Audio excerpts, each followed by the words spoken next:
Boa noite, meus irmãos. Sejamos todos bem-vindos. Que as benesses de Jesus estejam conosco.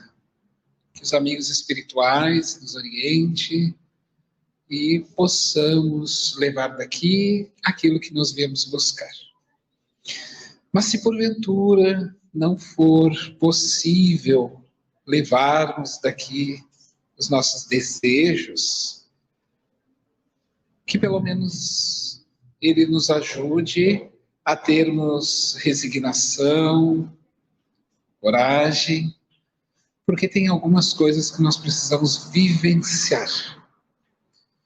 E não tem o que fugir. Não podemos sair, dessa situação. Todos nós sofremos de alguma forma. Alguns de nós temos sofrimentos passageiros e outros um pouco mais prolongados. Mas, de certa forma, a nível de terra, todos nós sofremos. Isso é um dilema de toda a humanidade. Mas o sofrimento com Jesus, ele se torna diferente. Porque todo sofrimento com Cristo há de ter uma compreensão. E quando nós compreendemos o porquê vivenciamos determinadas situações, aquele fardo, que antes era muito pesado, passa a se tornar mais leve. Por isso Jesus disse para todos nós a sua grande máxima, Vinde a mim todos vós, que estáis aflitos e sobrecarregados, porque eu vos aliviarei. Somente Jesus pode aliviar o nosso fardo. Somente o Evangelho de Jesus pode realmente tornar o peso que nós carregamos, pelo menos, um pouco mais leve. O Espírito Emmanuel, como está sendo projetado aqui para nós na lâmina, ele é o guia espiritual do médium Chico Xavier. Entre vários livros que ele escreve, um deles se chama-se Fonte Viva, como mostra a capa aqui na minha direita. Esse livro é um livro em que ele vai trabalhar pequenas passagens do Evangelho e de seus apóstolos, pequenos trechos, e vai contemporaneizar para os dias de hoje, nos auxiliando a compreensão da própria Bíblia, ou do Novo Testamento. Então, Jesus é o Novo Testamento, os profetas eram o Velho Testamento. Então, ao que nos interessa enquanto espírita é o Novo Testamento. É o Cristo, é o Evangelho de Jesus. E dentre todos os capítulos do livro, porque o livro é muito grande, mas que mal fez ele. Ou seja, dizendo para o povo que mal teria feito Jesus. E o povo, e eles mais clamavam dizendo que seja crucificado. Seja crucificado. Eles queriam, então, que Jesus fosse crucificado. Então, baseado nesse pequeno fragmento evangélico, de uma anotação de Mateus, o Emmanuel vai nos fazer a seguinte reflexão, para todos nós. E aí eu coloco aqui exatamente para que nós possamos acompanhar juntos, tá bem? Ele diz assim, à medida que te elevas monte acima, ou seja, à medida que nós vamos nos ampliando a consciência, que é o que nós estamos fazendo agora, no desempenho do próprio dever, ou seja, estamos conscientes do nosso dever, experimentamos a solidão, dos cimos incomensurável. E com isso, vai dizer ele, uma vasta tristeza te constrange a alma sensível. Porque agora nós estamos mais sensíveis, exatamente por compreendermos a grandiosidade da mudança de padrão vibratório íntimo, a nossa reforma íntima. E diante disso nós nos sensibilizamos pelas dores do mundo, porque nós temos a consciência, então é natural que a gente fique sensível a isso. E ele ainda continua, onde se encontram os que sorriam contigo? Ou seja, onde se encontram no parque primaveril da primeira mocidade, é uma pergunta que ele vai fazer. Aonde estão aquelas pessoas que um dia na nossa mocidade nós estávamos sorrindo, brincando, conversando? Onde se encontram eles neste momento? Onde pousam os corações que te buscavam no aconchego nas horas de fantasia? Aonde estão os nossos amigos que nas fantasias do nosso mundo e que nós vivemos, das nossas juventudes, onde é que eles estão? Né? E aí ele continua dizendo para nós, onde se acolhem quantos que partilhavam o pão e o sonho nas aventuras ridentes lá do início da nossa caminhada, da nossa juventude, depois maturidade, e ele vai dizer, né, por certo eles ficaram em algum lugar. Por isso ele vai colocar 3 pontinhos. Ficaram onde eles? Ficaram, diz Emmanuel, no vale voejante em círculo estreito, ou ficaram naquele mesmo ritmo, de uma roda de Sânsara, como Joana de Ângeles vai dizer, que é uma roda das reencarnações, onde tu vai e volta, e não faz sentido nenhum, né? Tu encarna e desencarna, reencarna e desencarna, e muda muito pouco, né? Então, nesse círculo estreito, a maneira das borboletas douradas que se esfacelam ao primeiro contato da menor chama de luz que se lhe descortina à frente.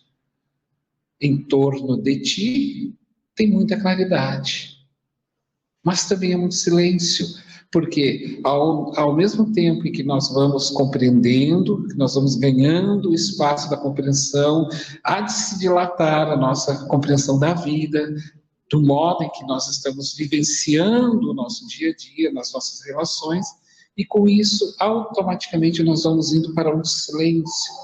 É quase que uma solidão sem ser um solitário, porque solidão e solitário são 2 coisas diferentes. E o Emmanuel continua ainda nessa reflexão para nós, convidando, dentro de ti, dentro de nós, existe uma felicidade de saber. Nós somos felizes por conhecer, nós somos espíritas, por isso estamos aqui. E isso nos dá felicidade, porque a gente conhece a vida após a morte, nós sabemos que os nossos entes queridos continuam vivos, mesmo que nós estejamos sofrendo a ausência física dessas pessoas. Mas o coração está resignado por saber que essas pessoas continuam vivas em algum lugar. Nós aprendemos os valores que o Espiritismo vai nos trazer, né? Então, por isso ele vai nos dizer essa felicidade que nós temos de conhecer, mas igualmente a dor de não ser compreendido. Ou seja, nós temos todo o conhecimento, mas ao mesmo tempo parece que as pessoas não nos entendem, não compreendem. Tua voz grita sem eco e o teu anseio se alonga em vão. É como se nós quiséssemos falar e ter do outro a nossa compreensão, dentro do nosso lar, dentro do convívio das pessoas que nos cercam, aonde nos andamos, e é como se fosse um grito que não tem eco, ou seja, ele só vai, mas não volta, porque o eco é aquilo que vai e volta, né? E o nosso anseio, ele se alonga, porque a gente tenta, mas é em vão. Entretanto, vai dizer ele, se realmente sobes, que ouvidos te poderiam escutar a grande distância e que coração faminto de calor do vale te abalançaria a entender de pronto os teus ideais de altura? Se nós temos a consciência de que estamos subindo, nós temos que ter a compreensão de que isso há de ter uma distância entre nós e os outros, mas que essa distância não pode ser uma separação entre nós e as pessoas, porque isso não nos torna melhor que essas pessoas. A informação não me faz. Entrar e sair de uma universidade não me torna médico. Entrar e sair de uma universidade de pedagogia não me torna professor, mas sim o que eu faço. Então, o fato de eu ser espírita e ter essa informação não me torna melhor do que essa pessoa, porque nesse faminto de calor, mas já que estamos nessa altura de informação, estes nossos anseios, mesmo assim, não encontram eco. E o que o Emmanuel vai apresentando aqui para nós, né? Esta solidão que muitas vezes nós vamos experimentando e que é necessária, porque o próprio Cristo a viveu. E o presidente, porém, lhe disse que mal fez ele. E todos gritaram, e Jesus esteve em silêncio.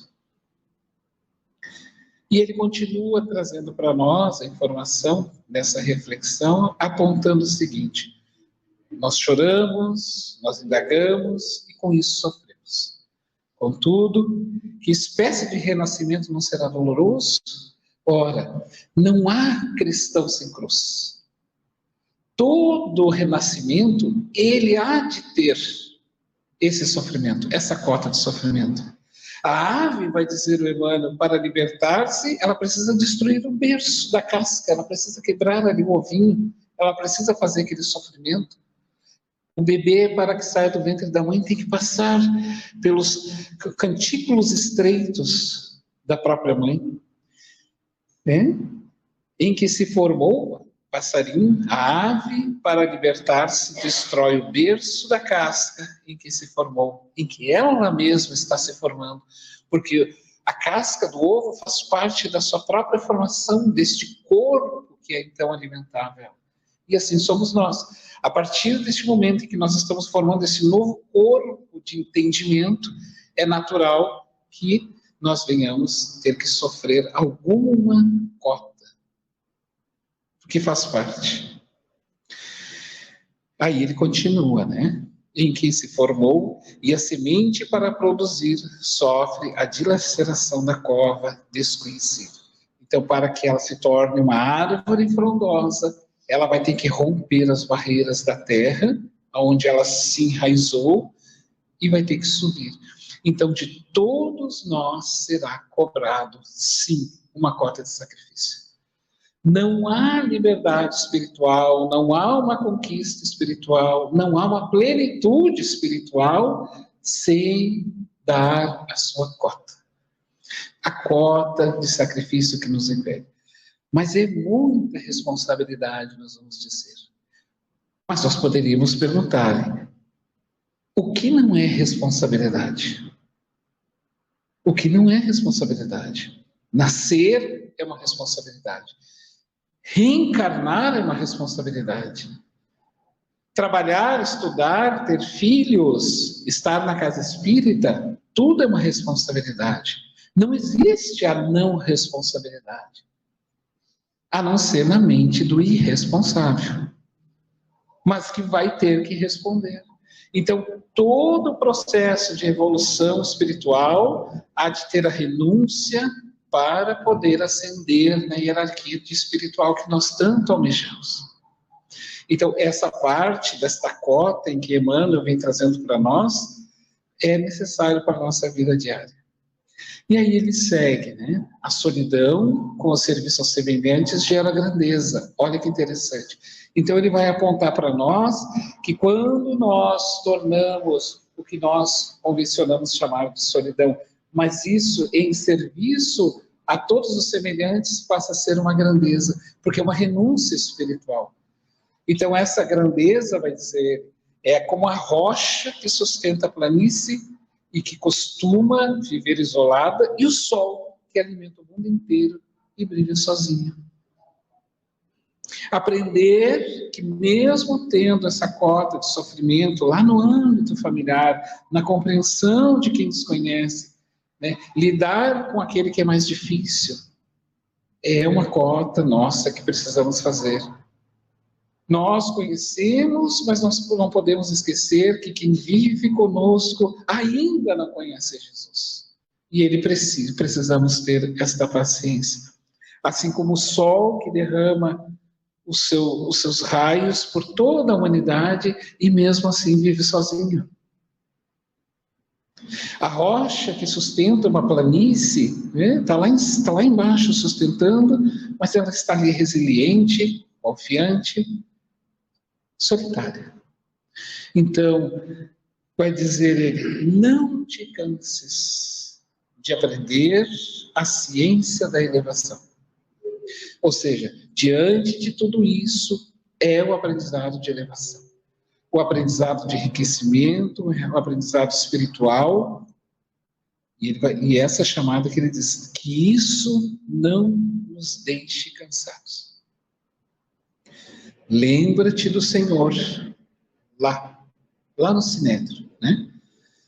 Que escalou o calvário da cruz aos ombros feridos, ninguém o seguiu no monte da morte afrontosa, a exceção de 2 malfeitores, constrangida a punição pela própria obediência, porque colocaram 2 ladrões para ridicularizar Jesus, exatamente porque aqueles 2 tinham a sua cota perante as leis do Sinédrio da época, porque haviam cometido erros.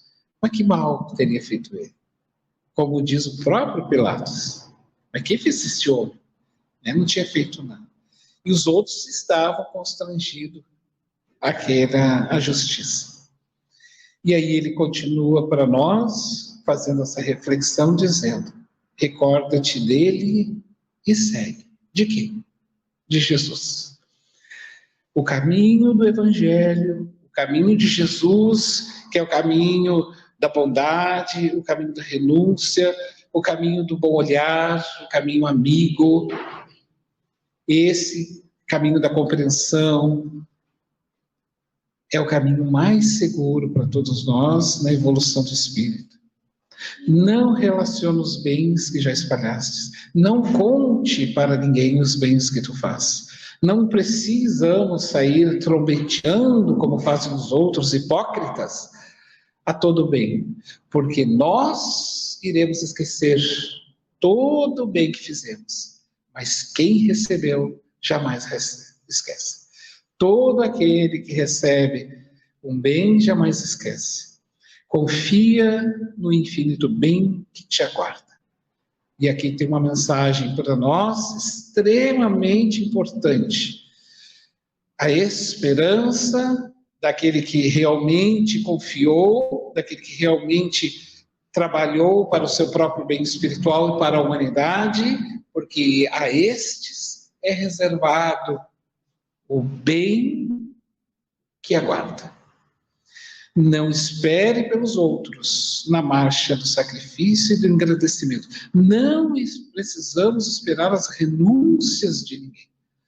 Bastamos fazer o nosso trabalho no nosso silêncio interior, conosco mesmo. E não ouvides que pelo ministério da redenção, Jesus exerceu para toda criatura, o divino amigo, que é o próprio Cristo, não somente viveu aqui entre nós, ele não apenas esteve aqui, mas ele lutou, sofreu sozinho. Porque todos negaram ele, mas mesmo assim, Jesus continua confiante em nós, nos auxiliando, porque ainda, vai dizer Emmanuel, também foi perseguido e crucificado. Então é natural que todos nós tenhamos essa cota que nós tanto falamos do sacrifício. Bom, eu vou estudar, eu tenho que ter a cota do sacrifício, eu tenho que ter a renúncia, eu tenho que estudar, eu tenho que dedicar horas. Eu vou cuidar de alguém, eu tenho que dedicar. Eu tenho que fazer uma dedicação. Qualquer atitude da nossa vida, qualquer ato que nós fizemos, seja para a nossa melhoria espiritual ou em prol de alguém, há de ter uma cota de sacrifício.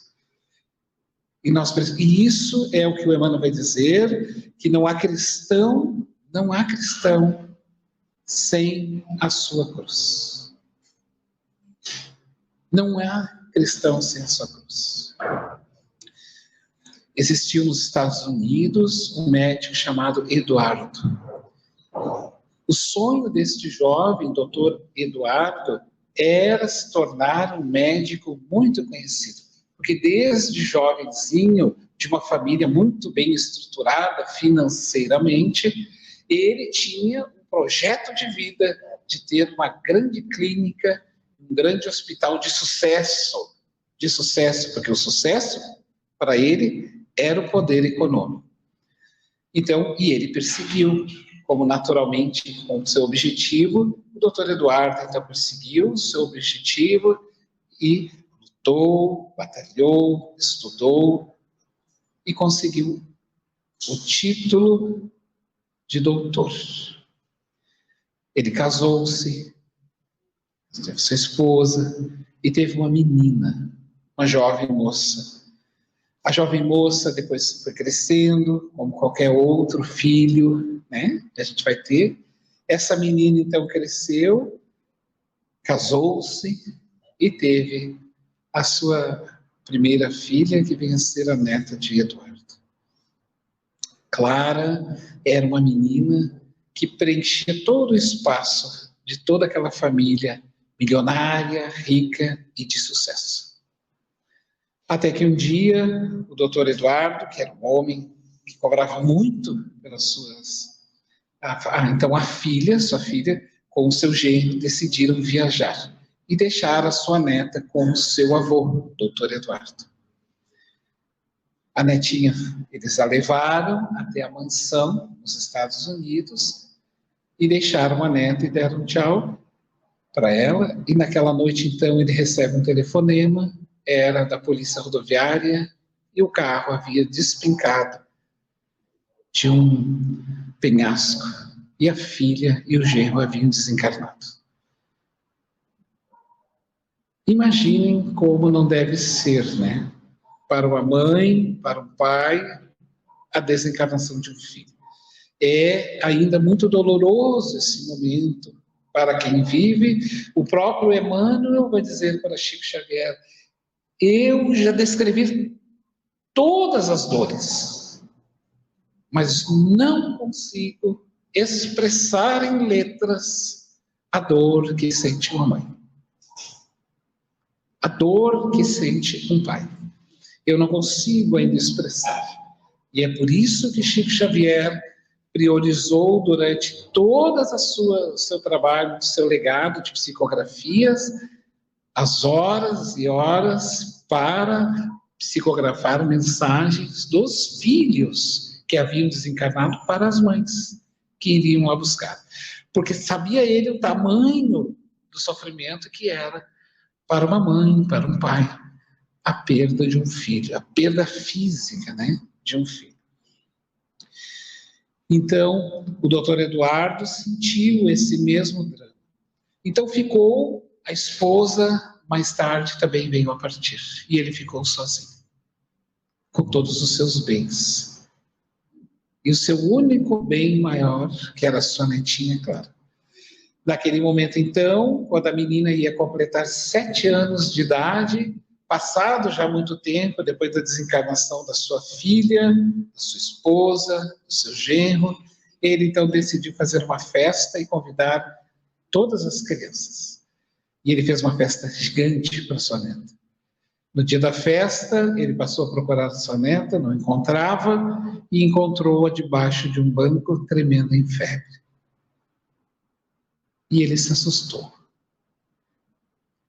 Foi medir a febre, estava alta, achou que era o momento, achou que era a situação, porque criança acaba com muito... havia muita gente, poderia ser um problema emocional, aplicou a medicação, nada baixava, decidiu encerrar a festa e levou a menina para o seu hospital mais caro dos Estados Unidos, porque ele era o médico mais poderoso americano. Como que a minha filha, minha neta, vai sofrer? Então ele leva ela para esse hospital e não há o que fazer. Nada baixava a febre, nada baixava, foram feitos exames, e os exames não podiam ficar prontos. Ele contratava os melhores jatos, ele contratava as melhores formas de ida e vinda dos seus exames, fazia os contatos que poderia, porque ele era um homem de poder. E ele era um homem financeiramente poderoso. Mas ali terminava o seu poder. Porque ninguém tem poder maior do que a verdade. Ninguém tem poder maior que Deus. Então, o doutor Eduardo chegou dos exames e constatou que era uma das doenças raras, incuráveis e terminais. Era uma questão de dias. Ele se apavorou, ele disse, não, eu sou um homem rico, eu posso. Ele não podia. Então ele decidiu continuar nessas buscas e nada era possível. Nada era possível. E aí nós vamos fazer um ponto, um parêntese, e vamos voltar agora atrás, quando o doutor Eduardo era um jovem, ainda residente do hospital. Numa daquelas noites, o doutor Eduardo estava de plantão, jovem, antes de tudo. Vamos voltar lá atrás. O doutor Eduardo estava de plantão naquele hospital, sentado na sua mesa, até que chegou uma ambulância trazendo uma senhora grávida. Essa senhora estava já tendo seu parto. Uma senhora de traje simples, muito pobre, muito miserável, acompanhada de um outro menino. E esse menino olhava para o doutor Eduardo e dizia, salve a minha mãe, ela está ganhando o bebê. Então as enfermeiras chamaram o doutor Eduardo e ele observou de imediato, porque ele estava ali, era a obrigação dele fazer a sua titulação enquanto médico, a sua residência. Então ele observou a mulher, mandou levá-la para a sala de parto, e quando perguntou para ela se é o primeiro filho ou o segundo, porque eu vi que a senhora tem, ela disse, não, é o 10º. E aquilo lhe subiu uma ira gigantesca. Porque ele perguntou onde ela morava, ela disse, eu moro na vila logo próxima. E ele ficou mais indignado, porque ele queria se perguntar como pode uma pessoa como essa não ter condições e ainda ter filhos. E daí ela teve o parto, muito dificultoso, quase veio a desencarnar junto com o bebê, e aí ele então, ela é levada para o quarto e ele pede para que a criança fique com ele, e ele observa aquela criança que estava chupando as mãozinhas como recém-nascido, ainda banhado, né, pelos líquidos naturais do pós-parto. Ele então se pergunta assim, por que viver essa criança ainda aleijada? Porque era assim que ele falou, porque ela tinha os 2 pezinhos tortos para dentro. E ele se pergunta, já não basta nascer pobre? Ainda vai ser mais um pária da sociedade, vai ser mais uma escória, mais um. Então ele observa e pensa que havia tido complicações no parto, mas eu posso diminuir as suas dores, diz para o bebê. E ele iria aplicar a eutanásia na criança. Prepara uma injeção com a medicação para aplicar, quando uma voz lhe soa no ouvido, quem és tu para decidir a vida de outro? E ele tomou um choque. Ele ficou, porque era uma voz profunda espiritual. Quem é tu para decidir a vida do outro? Quando, na verdade, tu sendo médico, tens que proteger a vida. Aí ele observa o seu ato arrogante, pensa 2 vezes, joga a substância fora, põe a seringa no bolso e decide não aplicar. Que morra! Não tem nada a ver com isso. E agora, voltando lá ao doutor Eduardo, já ancião, mais velho, vendo a sua neta morrer, ele se recorda.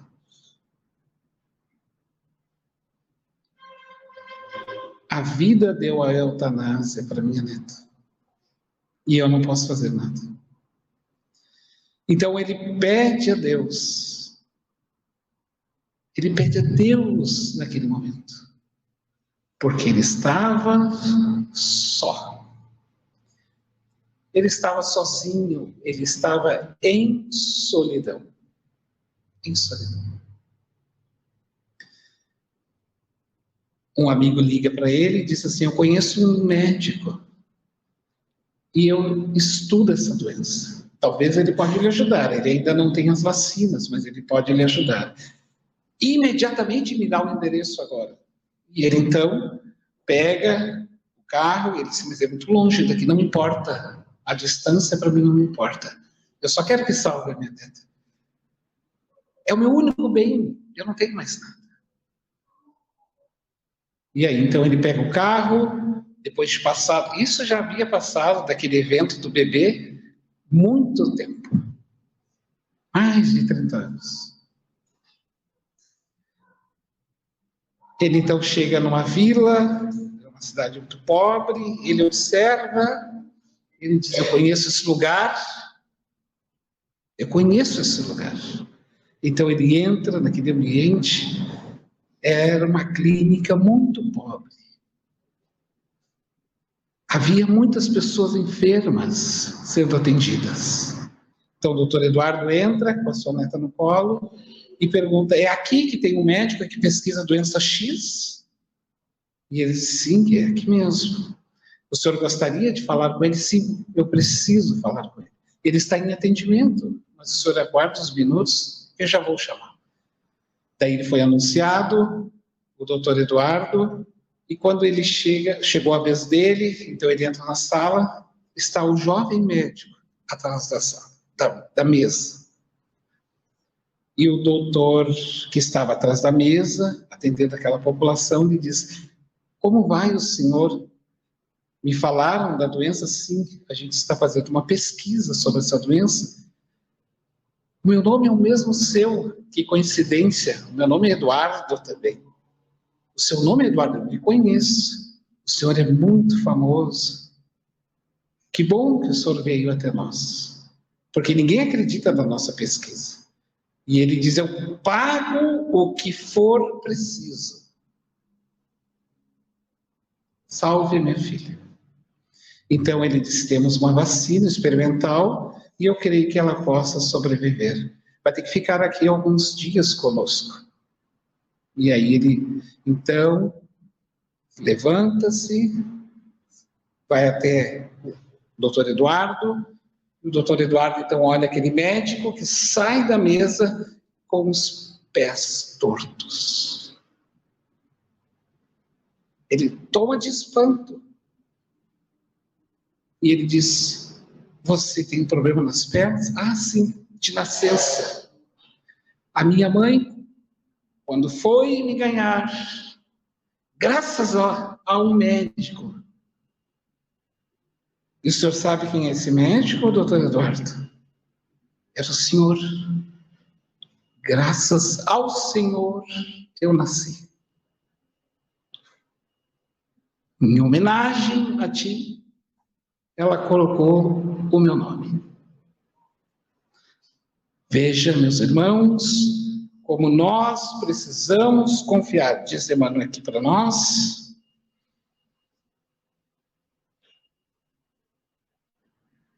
Aqui. Confia no infinito bem que te aguardas. Não espere pelos outros na marcha de sacrifício e engrandecimento.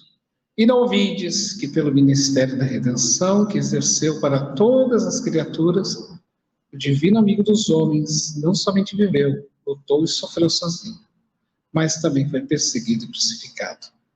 Assim como o doutor Eduardo, nós estamos experimentando todos os instantes a nossa lei de causa e efeito. Nada do que nós fizemos vai passar em vão. Todo bem que tu faz voltará para ti. Quando a voz disse para ele: quem és tu? Já estava anunciando para ele. Porque mais tarde, a única solução que ele tinha foi aquela criança que ele iria matar. Não nos cabe julgar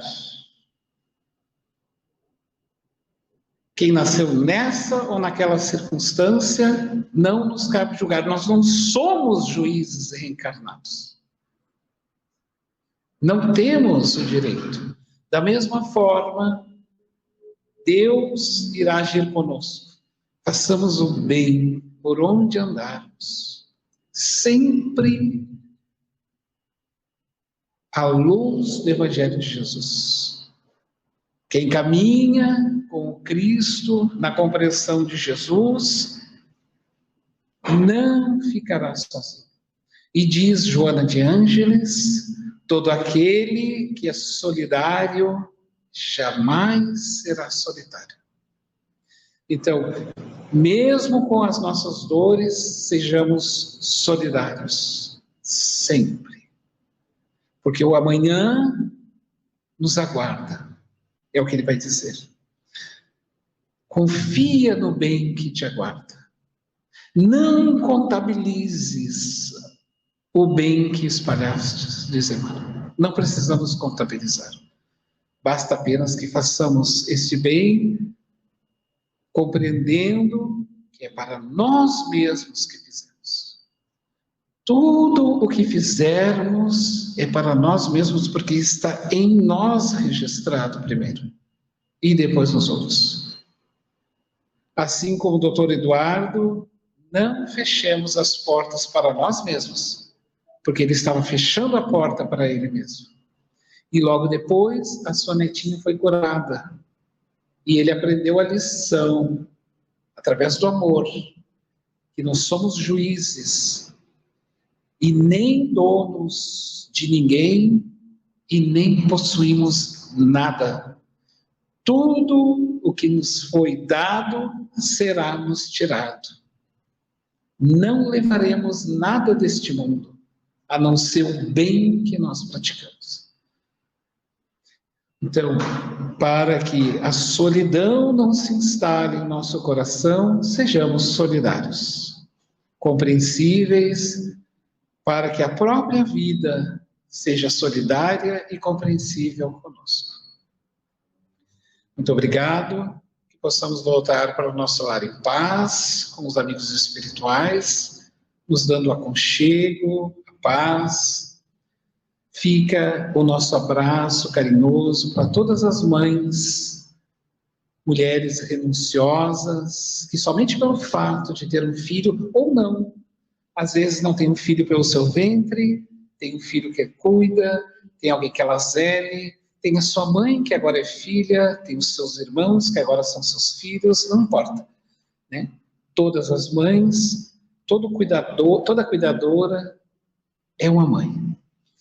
Então, a mãe que cuida, que zela, e também aquela que orienta. Que Deus ilumine a todos nós, e que os bons mensageiros de luz, os mentores, e toda a equipe espiritual que compõe essa casa, possa nos acompanhar no nosso lar, no nosso dia a dia, nos inspirando cada vez mais. Para que as lições entrem em nosso coração, encontrem guarida e morada no nosso coração. Muita paz a vocês.